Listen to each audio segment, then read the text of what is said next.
What's up, guys? Welcome back to Rule of Two Review. This, of course, is Rob. Today, Nintendo once again starts to talk about more Metroid. Okay, well, first off, you guys will probably notice that you're watching some footage of Transformers Rise of the Darkspark, which is the brand new Transformers game that is coming out as a pseudo tie-in to the new movie Age of Extinction, which comes out tomorrow, and I can't wait. We have our IMAX screening 3D tickets already prepaid for tomorrow. They were expensive as shit, but I am so excited I just don't even care. And that excitement is actually the very reason that I decided to pick up Rise of the Darkspark. Because as you would probably have known and guessed, and I even knew the same thing, usually these games, when they come out coinciding with the film, they're not usually very good. Movie tie-in games are notoriously terrible. I mean, the last time they were good was like in the 16-bit era, and even then they weren't really all that good. But again, I just have Transformers fever like big time. Me and a bunch of friends watched all three of the previous films over the weekend, all in one day. We did a trilogy marathon day, and it was badass. It was so much fun. So I have Optimus Prime and Autobot Decepticon Transformer madness in my brain. I just can't stop thinking about it. Super psyched for the new movie tomorrow. I know that it's just going to be great because I'm just a huge fan of those movies, so I know it's going to please me. And so I was like, screw it. I might as well pick up this game. I never got to play War of Cybertron and Fall of Cybertron, which is too bad because those are developed by High Moon Studios, whereas Rise of the Darkspark is a different studio whose name eludes me. And it's very clear to me how much better the Cybertron games are than Rise of the Darkspark. Rise of the Darkspark is, I'm not going to lie, it's okay. I mean, you're watching some of the better footage. I am enjoying it enough just because it's like, well, it's mindless. I'm Transformers and I'm blowing shit up. And like, it's cool enough for that.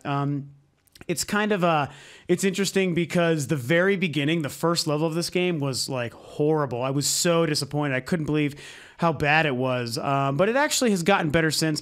The graphics are fairly primitive, which is really kind of too bad. I don't know why they couldn't take their time and plan this game out better and make it look better. The controls are like really weird to get used to. It's just all over the place. It's trying to be like complex and strategic, and it's really kind of a mess. However, the more I've been playing it, and once I got past that first level, the graphics has like seemed to have improved. A lot of the glitching and shitty frame rate has gotten better. The visuals and the design of the locations around have certainly gotten better, mostly because I've gotten to Cybertron, which makes it sort of look neater. Some of the crappy textures have gone away. It's lame how like enemies just disappear, really stupid stuff like that. The effects are awful. But the control, I'm finally starting to sink into it, and it's becoming more and more fun. And switching between your transformations and your actual characters is cool. It's a completely mediocre game that for the most part, I completely can admit I'm enjoying just because I have Transformers fever right now. And hey, that's fine. And you're getting to see some footage of it. I'll put it up for another couple videos too as I get further into the game. So also I have to say, because of course I picked up the Wii U version, super goddamn disappointed in the complete lack of gamepad support. The touchscreen doesn't even do anything. Literally, all it does is play the game on the gamepad. You can't even, a lot of games that mostly do that for the Wii U, any Wii U gamers out there will probably know this, a lot of times you can still use the touchpad for like the menus and options and stuff. You can't even do that. The touchpad isn't even used, no gyro sensor, no menus, no weapons, no cool things. They did shit all for this game. It is a pushed out the door movie tie-in typical kind of game. But like I said, overall, I'm still enjoying the experience more and more as I get through it. So that's enough for my sort of pseudo review and comments about Transformers Rise of the Darkspark. So anyway, you can keep enjoying the footage as I kind of move on to the actual topic at hand. Okay, so as you probably gathered from my intro, today I'm talking about Metroid. And you know that that makes me happy because Metroid is the best series with the best character in all the history of gaming, I should say. So it's a really cool thing and I'm really excited. This is a news story that really came out during E3 a couple of weeks ago, and I really wanted to talk about it and make a video, but I was really busy at the time making a lot of E3 videos, reviewing the shows and the press conferences and making games lists and stuff, so I really just didn't have time to do anything about a specific story, even Metroid related. But now I couldn't really find a whole lot of good news to talk about today, but I reminded myself that, hey, there was that piece of Metroid news that I really did want to talk about it. So as a Metroid super fan, I figured it was going to be a really good idea for me to talk about it. This news, of course, is just in case you didn't hear it during the week of E3, there was an interview with Miyamoto and Takahashi with Kotaku where they were where basically Metroid came up within that conversation. And the idea of if new Metroid was going to come, if new Metroid games were going to come, because a lot of people wanted it, expected it, were hoping for it, myself included at E3. Even though most people probably knew not to expect it, they've had a few scant comments and details thoughts about new Metroid games over the last couple of years, but nothing really concrete. Basically, everything they said alluded to it being quite a while before we might see a new Metroid game. However, there was a really interesting quote that Mr. Takahashi did mention during this interview with Kotaku, I think on the first evening of the show floor, first or second day of E3. Basically, this is what he said. I'll quote him, and then I'll kind of get into my feelings about it. So what he said is, "So, it has been a while since we released the last one, and we're having discussions internally about what we can do next." Of course, referring to Metroid. So at this point, we have two different types of Metroid games. We have the Prime style of Metroid game, and we have the more traditional style of Metroid game. We feel that we do need to take care of both of these styles of play, and the hope is that at some point in the near future, we'll be able to share something about them. End quote. So, a lot of good things to take away from that quote. It was definitely pretty exciting, even though I think first and foremost, it shows that they're not really ready to show anything about Metroid anytime soon. Probably not even next year at next year's E3, which is a shame. It could be possible, but I don't think it's super likely. But the main thing to take away from that, I'm sure you probably took the same thing away from it, is that they talked about two different types of Metroid games.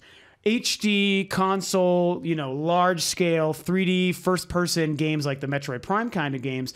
And then when he mentions the more traditional style of Metroid game, obviously what he's hinting at is the 2D stuff, the side scroller stuff, the games like, Metroid, Super Metroid, the original Metroid, Metroid Fusion, Zero Mission, stuff like that, which are great games. And those are, even though the Prime games are the more popular, more well-known games, and the first Prime is my favorite game of all time, Metroid is still predicated and built upon those 2D side-scrolling fundamentals. That is what the series was built on in the 80s and 90s when the first one came out in 87, which I did grow up playing. And I do remember the surprise of Samus being a girl. I actually lived through that, so I'm very proud to say so. And then, of course, the unmitigated masterpiece that is Super Metroid, which a lot of people still laud as one of, if not the best game of all time.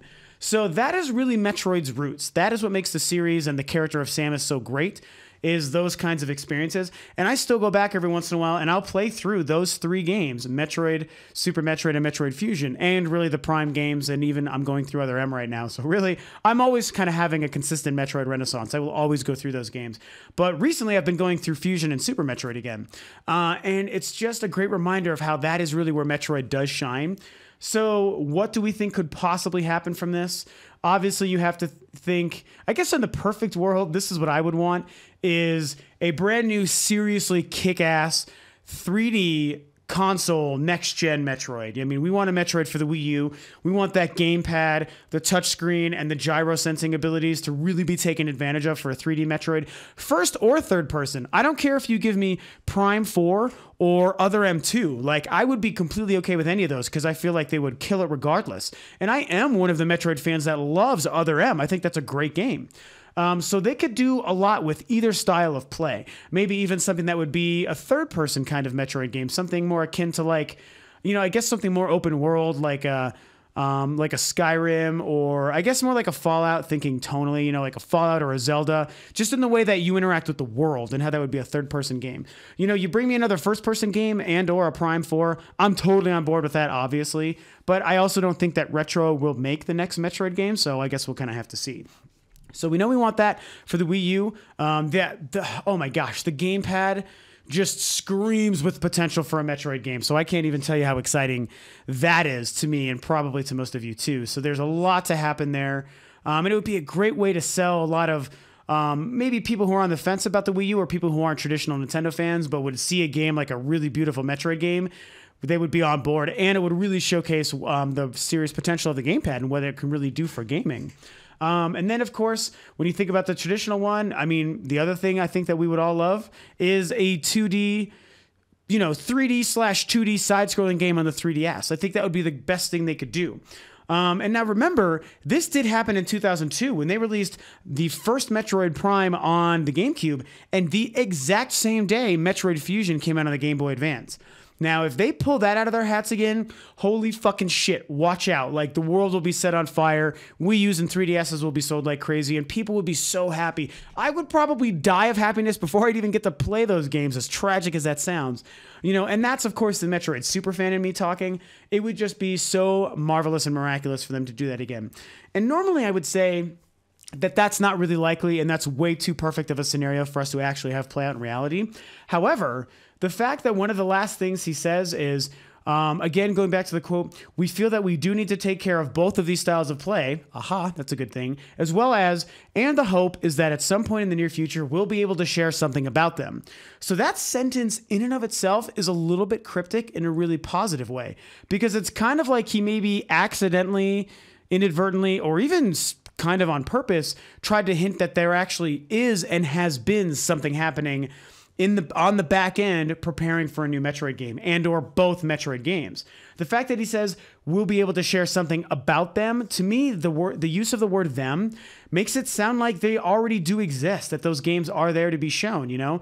Nintendo threw us a bone by showing us and talking about the fact that Star Fox is coming without actually doing it. And maybe they didn't want to play their hand too early and also do the same for Metroid and say, yes, Metroid is coming, but we don't have anything to show. Because maybe that would have been too much to talk about games that we know everybody wants and then not really be able to show them. One game with Star Fox was okay, but if you did that with 2 other Metroid games, it would have been like, quit talking about shit you don't have ready to show. So that's probably smart. So I don't know. I guess at the end of the day, that's probably it. I think that's the most that I have to say. I probably could go on for longer, but you know, I think that there's a lot of potential there. It's great to hear them acknowledge Metroid.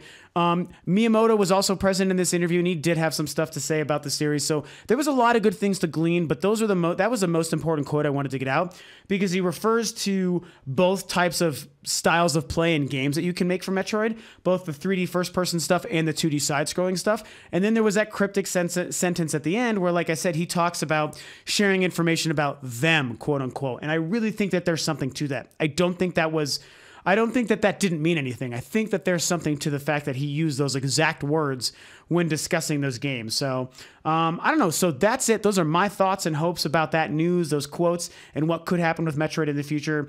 What do you think? Are you Metroid fans or not? And if so, what do you think about this? Do you think we might actually see 1 or 2 Metroids in the near future? Okay, and that's it. I'm cutting myself off. No more Metroid talk before I make another half-hour video, because I could go on forever about the subject. So really exciting stuff. Hopefully we get some good news in the future. So thanks as always for tuning in, guys. If you like what I'm doing, you can subscribe to Rule of 2 Review, like and share the video and your thoughts below. Thanks for tuning in, and of course I'll catch you next time.